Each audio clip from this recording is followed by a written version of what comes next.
नमस्कार दोस्तों, आज आप सीखेंगे कि अपने खर्चों को कैसे नियंत्रित किया जाए ताकि आपका व्यवसाय जल्दी से उस बिंदु पर पहुंच सके जहां वह अपने खर्चों को पूरा करने के लिए पर्याप्त पैसा कमा सके और अंततः चतुराई से बढ़ सके, जिससे इसका मूल्य बढ़ जाए।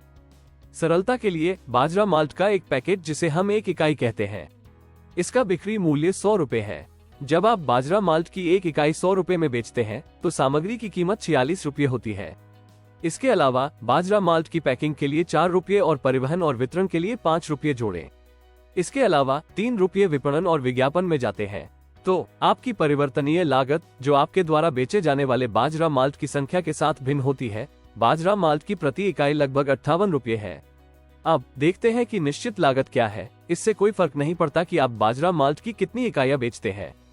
जब आप बाजरा माल्ट की 1 इकाई 100 रुपये में बेचते हैं तो एक कारखाने की जगह किराए पर लेने के लिए 2 रुपये अलग रखें। बिजली और पानी जैसी उपयोगिताओं के लिए 1 रुपये और अपने श्रमिकों को भुगतान करने के लिए 5 रुपये तक, यदि आप बाहरी श्रमिकों को काम पर रखते हैं।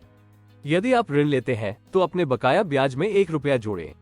ये सब मिलेट माल्ट की लगभग 9 रुपये प्रति इकाई की निश्चित लागत को जोड़ता है। जब आप निश्चित और परिवर्तनीय दोनों लागतों को जोड़ते हैं तो 100 रुपये में बिकने वाले बाजरे के माल्ट की प्रत्येक इकाई बनाने के लिए आपको 67 रुपये खर्च करने होंगे, जिसका अर्थ है कि आप बाजरे के माल्ट की प्रति इकाई 33 रुपये का लाभ अर्जित करेंगे। हालांकि आपको 10 रुपये का कर देना पड़ सकता है, इसलिए करों के बाद आपका लाभ लगभग 23 रुपये प्रति बाजरा माल्ट है। ये कहने का एक सरल तरीका है कि आपका शुद्ध लाभ मार्जिन 23% है। अब नियोजन भाग के लिए आपके पास 2 विकल्प हैं। या तो अपने लाभ का कुछ हिस्सा व्यवसाय में वापस निवेश करें या अपने लिए पैसे का उपयोग करें। अपने लाभ का आधा यानी 11.50 रुपये स्टॉक जैसी चीजों के लिए व्यवसाय में वापस डालना बुद्धिमानी है। फिर आप शेष 11.50 रुपये का उपयोग अपने या अन्य उद्देश्यों के लिए कर सकते हैं। जल्दी लाभ कमाने के लिए अपने निश्चित खर्चों को कम करने का प्रयास करें। बाजरा माल्ट बनाने के लिए जगह किराए पर लेने के बजाय अपने स्वयं के शेड का उपयोग करें। शुरू में परिवार के सदस्यों को श्रम लागत बचाने में आपकी मदद करने के लिए कहें। ऋण लेने या दोस्तों, परिवार और व्यावसायिक भागीदारों से मदद लेने के बजाय अपने पैसे का उपयोग करें। इस तरह आपको नियमित रूप से ब्याज नहीं देना पड़ेगा। एक निश्चित भुगतान के बदले में उन्हें लाभ का एक हिस्सा दें। यदि आप इन लागतों को कम रखते हैं तो आप दूसरे महीने से लाभ कमाना शुरू कर सकते हैं। जब आपके ग्राहक आपके उत्पादों को पसंद करते हैं और आपका व्यवसाय बढ़ता है तो आपको इसे चालू रखने के लिए अधिक धन की आवश्यकता होगी।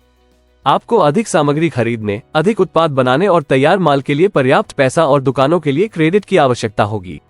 यही वो जगह है जहां पर्याप्त कार्यशील पूंजी होना महत्वपूर्ण है।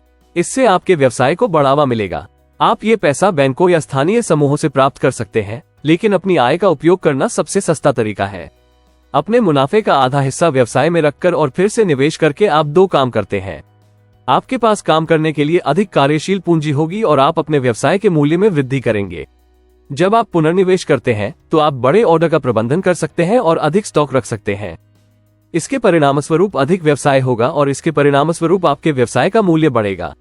आइए आगे देखते हैं। यदि आप दुकानों की संख्या बढ़ाना जारी रखते हैं तो पहले वर्ष के अंत में आपका व्यवसाय 15.5 लाख रुपए से 19 लाख रुपए तक हो सकता है। यदि आप दूसरे और तीसरे वर्ष में दोहरी पाली में काम करते हैं तो आपके व्यवसाय का मूल्य 31 लाख रुपये से लेकर 40 लाख रुपये तक हो सकता है। जितना अधिक पैसा आप अपने व्यवसाय में वापस डालेंगे, उतना ही अधिक क्रेडिट आपको मिल सकता है। जितना अधिक आप बेच सकते हैं और आपके व्यवसाय का मूल्य उतना ही अधिक होगा। All the best. చూసినందుకు ధన్యవాదాలు। దయచేసి లైక్ చేయండి, షేర్ చేయండి, వ్యాపార్ కోచ్ ఛానల్ కు సబ్స్క్రైబ్ చేయండి।